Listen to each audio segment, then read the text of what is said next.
श्री दुर्गा सप्तशती के पहले अध्याय की वीडियो में आपसे मिले मोटिवेशन और सपोर्ट के बाद आज हम पढ़ेंगे दूसरा अध्याय। इसमें महर्षि मेधा बोले, प्राचीन काल में देवताओं और असुरों में पूरे 100 वर्षों तक घोर युद्ध हुआ था। उनमें असुरों का स्वामी महिषासुर था और देवराज इंद्र देवताओं के नायक थे। इस युद्ध में देवताओं की सेना परास्त हो गई थी और इस प्रकार संपूर्ण देवताओं को जीत महिषासुर इंद्र बन बैठा था। युद्ध के पश्चात हारे हुए देवता प्रजापति श्री ब्रह्मा को साथ लेकर उस स्थान पर पहुंचे जहां पर भगवान शंकर विराजमान थे। देवताओं ने अपनी हार का सारा वृतांत भगवान श्री विष्णु और शंकर जी से कह सुनाया। वह कहने लगे, हे प्रभु, महिषासुर सूर्य, इंद्र, अग्नि, वायु, चंद्रमा, यम, वरुण और अन्य देवताओं के सब अधिकार छीनकर सबका अधिष्ठाता स्वयं बन बैठा है। उसने समस्त देवताओं को स्वर्ग से निकाल दिया है। वह मनुष्यों की तरह पृथ्वी पर विचर रहे हैं। दैत्यों की सारी करतूत हमने आपको सुना दी है और आपके शरण में इसलिए आए हैं कि आप उनके वध का कोई उपाय सोचें। देवताओं की बातें सुनकर भगवान श्री विष्णु और शंकर जी को दैत्यों पर बड़ा गुस्सा आया। उनकी भौहें तन गई और आंखें लाल हो गई। गुस्से में भरे हुए भगवान विष्णु के मुख से बड़ा भारी तेज निकला और उसी प्रकार का तेज भगवान शंकर, ब्रह्मा और इंद्र आदि दूसरे देवताओं के मुख से प्रकट हुआ। फिर वह सारा तेज एक में मिल गया और तेज का एक पुंज वह ऐसा दिखता था जैसे कि जाज्वल्यमान पर्वत हो। देवताओं ने देखा कि उस पर्वत की ज्वाला चारों ओर फैली हुई थी और देवताओं के शरीर से प्रकट हुए तेज की किसी अन्य तेज से तुलना नहीं की हो सकती थी। एक स्थान पर इकट्ठा होने पर वह तेज एक देवी के रूप में परिवर्तित हो गया और अपने प्रकाश से तीनों लोकों में व्याप्त जान पड़ा। वह भगवान शंकर का तेज था। उससे देवी का मुख प्रकट हुआ। यमराज के तेज से उसके सिर के बाल बने। भगवान श्री विष्णु के तेज से उसकी भुजाएं बनी। चंद्रमा के तेज से दोनों स्तन और इंद्र के तेज से जंघा और पिंडली तथा पृथ्वी के तेज से नितंब भाग बना। ब्रह्मा के तेज से दोनों चरण और सूर्य के तेज से उनकी उंगलियां पैदा हुई और वसुओं के तेज से हाथों की उंगलियां और कुबेर के तेज से नासिका बनी। प्रजापति के तेज से उसके दांत और अग्नि के तेज से उसके नेत्र बने। संध्या के तेज से उसकी भौहें और वायु के तेज से उसके कान प्रकट हुए। इस प्रकार उस देवी का प्रादुर्भाव हुआ था। महिषासुर से पराजित देवता उस देवी को देखकर अत्यंत प्रसन्न हुए।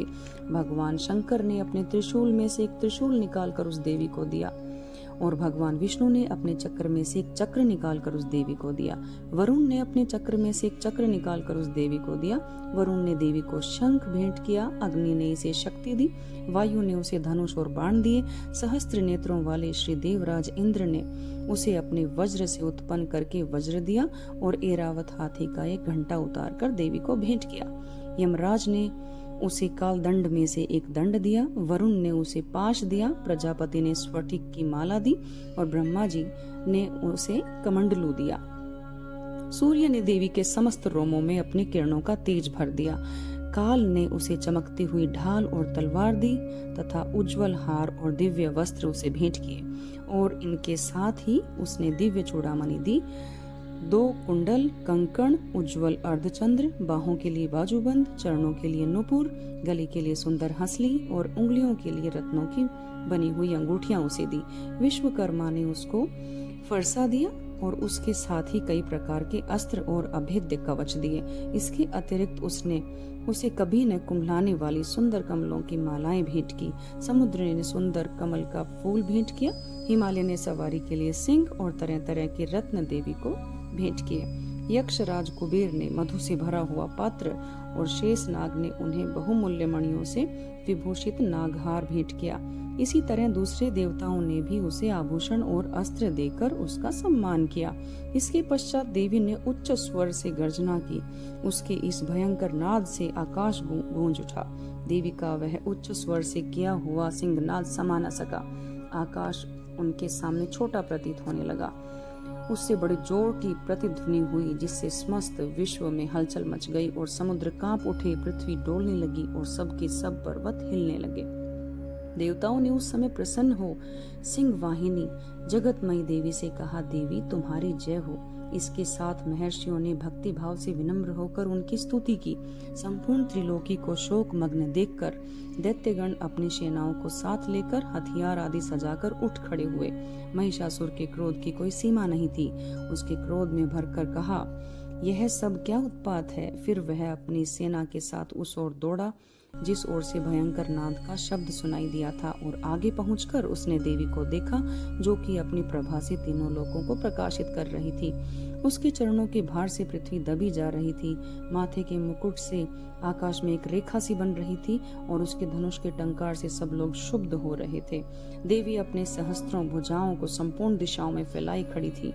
इसके पश्चात उनका दैत्यों के साथ युद्ध छिड़ गया और कई प्रकार के अस्त्र शस्त्रों से सब की सब दिशाएं उद्भाषित होने लगी। महिषासुर की सेना का सेनापति चिक्षुर नामक एक महान असुर था। वह आगे बढ़कर देवी के साथ युद्ध करने लगा और दूसरे दैत्यों की चतुरंगिणी सेना साथ लेकर चामर भी लड़ने लगा और 60,000 महारथियों को साथ लेकर उदग्र नामक महादैत्य आकर युद्ध करने लगा और महाहनु नामक असुर 1 करोड़ रथियों को साथ लेकर, असिलोमा नामक असुर 5 करोड़ सैनिकों को साथ लेकर युद्ध करने लगा। वाशकल नामक असुर 60 लाख असुरों के साथ युद्ध में आ डटा। विडाल नामक असुर 1 करोड़ रथियों सहित लड़ने को तैयार था। इन सब के अतिरिक्त और भी हजारों असुर हाथी और घोड़ा साथ लेकर लड़ने लगे और इन सब के पश्चात महिषासुर करोड़ों रथों, हाथियों, घोड़ों सहित वहां आकर देवी के साथ लड़ने लगा। सभी असुर तोमर, भिंदीपाल, शक्ति, मूसल, खड़गों, फरसों, पट्टियों के साथ रणभूमि में देवी के साथ युद्ध करने लगे। कई शक्तियां फेंकने लगे और कई अन्य शस्त्रादि। इसके पश्चात सब के सब दैत्य अपनी अपनी तलवारें हाथों में लेकर देवी की ओर दौड़े और उसे मार डालने का उद्योग करने लगे। मगर देवी ने क्रोध में भरकर खेल ही खेल में उनके सब अस्त्रों शस्त्रों को काट दिया। इसके पश्चात ऋषियों और देवताओं ने देवी की स्तुति आरंभ कर दी और वह प्रसन्न होकर असुरों के शरीरों पर अस्त्र शस्त्रों की वर्षा करती रही। देवी का वाहन भी क्रोध में भरकर दैत्य सेना में इस प्रकार विचरने लगा जैसे कि वन में दावानल फैल रहा हो। युद्ध करती हुई देवी ने क्रोध में भर जितने श्वासों को छोड़ा वह तुरंत ही सैकड़ों हजारों गणों के रूप में परिवर्तित हो गए।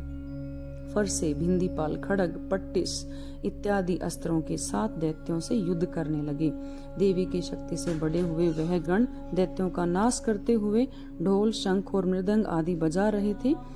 तदंतर देवी ने त्रिशूल, गदा, शक्ति, खड़ग इत्यादि से सहस्त्रों असुरों को मार डाला। कितनों को घंटों की भयंकर आवाज से ही यमलोक पहुंचा दिया। कितने ही असुरों को उसने पास में बांधकर पृथ्वी पर धर घसीटा। कितनों को अपनी तलवार से टुकड़े टुकड़े कर दिए और कितनों को गदा की चोट से धरती पर सुला दिया। कई दैत्य मूसल की मार से घायल होकर रक्त वमन करने लगे। कई शूल से छाती फट जाने के कारण पृथ्वी पर लेट गए और कितनों की बाण वर्षा से कमर टूट गई। देवताओं को पीड़ा देने वाले दैत्य कट कट कर मरने लगे। कितनों की बाहें अलग हो गई, कितनों की ग्रीवाएं कट गई, कितनों के सिर कटकर दूर भूमि पर लुढ़क गए, कितनों के शरीर बीच से कट गए और कितनों की जंघाएं कट गई, वह पृथ्वी पर गिर पड़े। कितनों के ही सिरों और पैरों के कटने पर भी भूमि पर से उठ खड़े हुए और शस्त्र हाथ में लेकर देवी से लड़ने लगे। और कई दैत्यगण भूमि में बाजों की ध्वनि के साथ नाच रहे थे। कई असुर जिनके सर कट चुके थे बिना सिर के धड़ से ही हाथ में शस्त्र लिए लड़ रहे थे।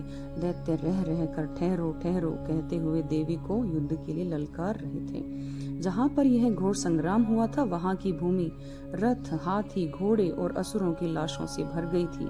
असुर सेना के बीच में रक्तपात होने के कारण रुधिर की नदियां बह रही थी। इस तरह देवी ने असुरों की विशाल सेना को क्षण भर में इस तरह नष्ट कर डाला जैसे तृणकाष्ठ के बड़े समूह को अग्नि नष्ट कर डालती है।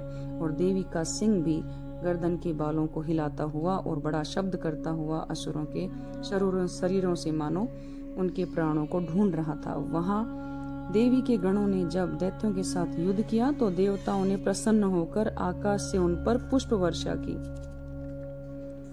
ये था हमारा दूसरा अध्याय।